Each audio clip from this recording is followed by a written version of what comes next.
और अब खबर दतिया से है। कांग्रेस की सभा में पहुंचे बीजेपी प्रत्याशी जीतू पटवारी ने मंच के पास बुलाया। पटवारी और आशुतोष आमने सामने आए।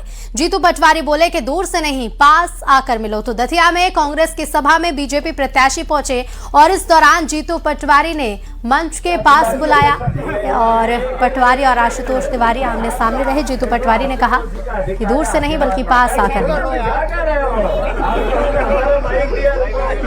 हमने आपको हमारा माइक दिया इधर, फिर आशुतोष दिया है। मैंने इनसे सबसे पूछा कि इससे पहले आशुतोष जी को भी देखा तो एक भी हाथ नहीं उठा। आशीर्वाद आ रही है। और राजीव मिश्रा हमारे साथ फोन लाइन पर जुड़ गए। राजीव, दतिया का दंगल जीतने के लिए दोनों ही दल कोशिश कर रहे हैं अपनी अपनी सभाएं, लेकिन आज कुछ अलग ही तस्वीरें देखने को मिली हैं।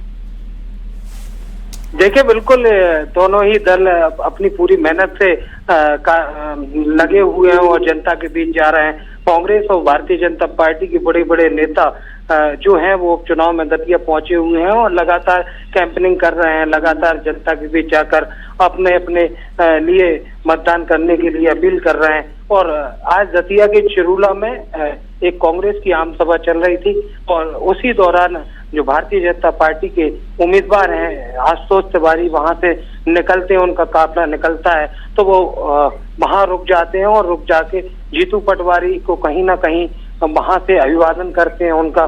तो जीतू पटवारी भी उन्हें बुलाते हैं। भाजपा के प्रत्याशी अचानक से वहां पहुंचते हैं और जनता के बीच अपने लिए मतदान करने के लिए अपील करते हैं। जीतू पटवारी भी तमाम उन पर हंसी मजाक करते हैं, तंज करते हैं और एक पूरा सौहार्दपूर्ण माहौल बनता है वहां। लेकिन ये जो वीडियो वायरल हो रहा है अब चर्चा का विषय बना हुआ है। किस प्रकार से उन्होंने कहा, यह सब बातें हुई। जी, बहुत शुक्रिया राजीव आपका जानकारी के लिए। नमस्कार, बहुत स्वागत है आपका अपना मध्य प्रदेश में। आपके साथ मैं हूं ऋतु सिंह और शुरुआत करेंगे बड़ी खबर के साथ। मुख्यमंत्री डॉक्टर मोहन यादव की अध्यक्षता में जगदीशपुर में कैबिनेट की बैठक हुई, जिसमें यूनिफॉर्म सिविल कोड यानी कि यूसीसी 2026 के ड्राफ्ट को मंजूरी दे दी गई है। मुख्यमंत्री ने कहा कि ये सभी नागरिकों को समान अधिकार देने की दिशा में ऐतिहासिक कदम है और अब इसे मानसून सत्र में विधानसभा में पेश किया जाएगा। सीएम ने कहा कि यूसीसी को मुस्लिम समुदाय से भी समर्थन मिला।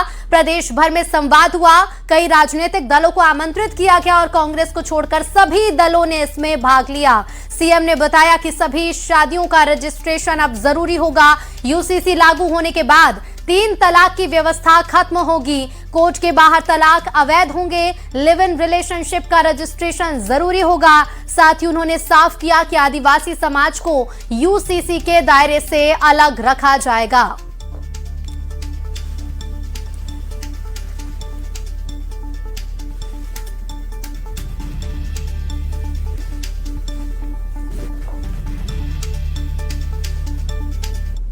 नागरिक संहिता 2026 के विधेयक का अनुमोदन कैबिनेट के माध्यम से हुआ है और ये मध्य प्रदेश निरसन विधेयक 2026 का अनुमोदन हमारे लिए राज्य के अंदर क्या राम क्या रहीम सबकी बराबरी का मौका देने वाला एक बड़ा नियम लग रहा है। जब हमने राजनीतिक दलों को बुलाया तो उसमें आप पार्टी, कम्युनिस्ट पार्टी सारे लोग आए, लेकिन नहीं आए तो कांग्रेस के लोग नहीं आए। पता नहीं कांग्रेस के लोगों को ये इस हिंदू मुसलमान के वोट में क्या दिखता है। उनके लिए एक देश एक निशान एक प्रधान पे सदैव दुविधा रहती है। विवाह इस राज्य में इस नियम के बाद एक ही लागू होगा, दूसरा विवाह निषेध माना जाएगा। जब तक कि कानून सम्मत रूप से विवाह विच्छेद नहीं हो तब तक दूसरे विवाह की परमिशन उसको नहीं रहेगी।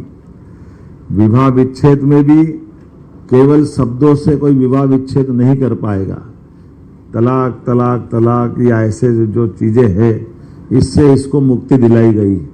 तो अगर आप लिव इन रिलेशन रखना चाहते तो उसमें भी आपको आयु सीमा के अंदर ही 1 महीने से कम समय में पंजीकरण रजिस्ट्रेशन के बाद रहने की छूट है, चाहे जो नहीं रह सकेगा। यदि कोई विवाहित व्यक्ति लिव इन संबंध बनाता है तो 5 साल तक की सजा होगी उसको। ये हमने कठोरता से लागू कराया, इसमें छूट नहीं है। और भोपाल से खबर है, प्रतिमा बागरी का वीडियो वायरल हुआ है। ग्लास पॉलिटिक्स के जरिए आरोपों पर सफाई दी। जाति प्रमाण पत्र मामले पर वीडियो जारी किया और दूर से सच नहीं देखने का उदाहरण दिया। शराब के ग्लास में चाय रखने से शराब नहीं बन जाती। उन्होंने कहा कि आरोप लग जाने से व्यक्ति दोषी साबित नहीं होता।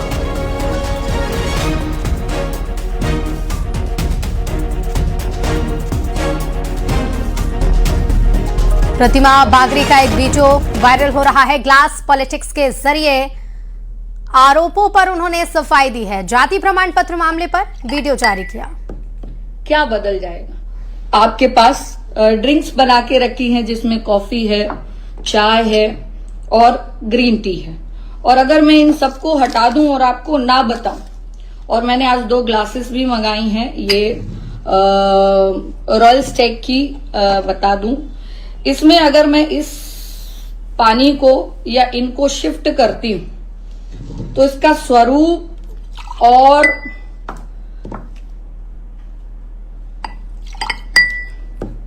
क्या बदल जाएगा? क्या प्रतिमा बागरी के ऊपर आरोप लगाने से, गिलास परिवर्तित करने से इसकी परिभाषा बदल जाएगी?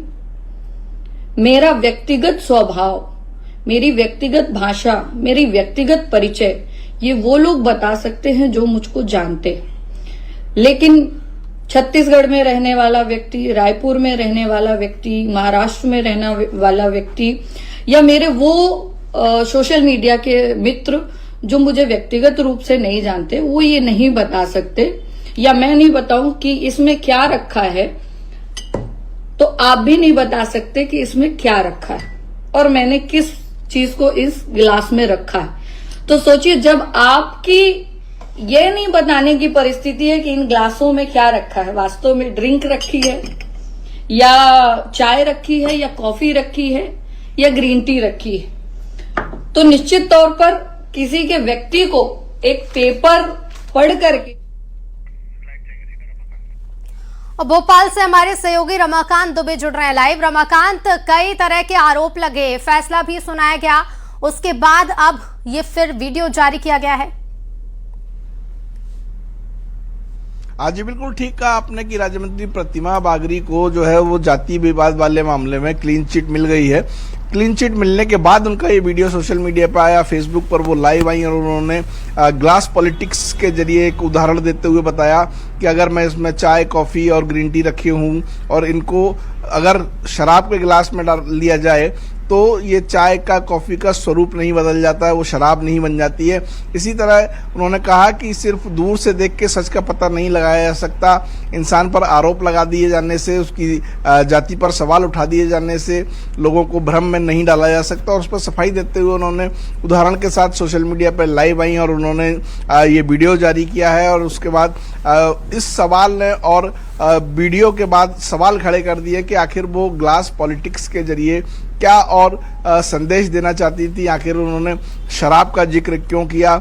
और इस तरह से सोशल मीडिया पर जो एक ब्रांड का नाम भी उन्होंने लिया कि ये गिलास मंगाए हैं और इसमें ये चीज़ें शिफ्ट की जा रही हैं तो ये शराब नहीं बन जाती है। तो इसको लेकर भी तमाम सारे सवाल उठने लगे हैं। हालांकि प्रतिमा बागरी को जाति विवाद में क्लीन चिट मिल चुकी है। कांग्रेस नेता प्रदीप अहिरवार ने उनकी जाति पर सवाल उठाए थे, कहा था कि उन्होंने फर्जी जाति प्रमाण पत्र के जरिए खुद को जो है पिछड़ी जाति का बताते हुए चुनाव लड़ा, उनका चुनाव रद्द होना चाहिए। लेकिन इन तमाम सवालों के बीच में मामला कानून और कोर्ट तक भी पहुंचा, जहां से उन्हें क्लीन चिट दे दी गई है। और उसके बाद ये उन्होंने उदाहरण के जरिए ये समझाया है कि किसी पर सिर्फ सवाल खड़े कर देने से, दोष लगा देने से कुछ हासिल नहीं होता है। जी, बहुत शुक्रिया रमाकांत आपका जानकारी के लिए।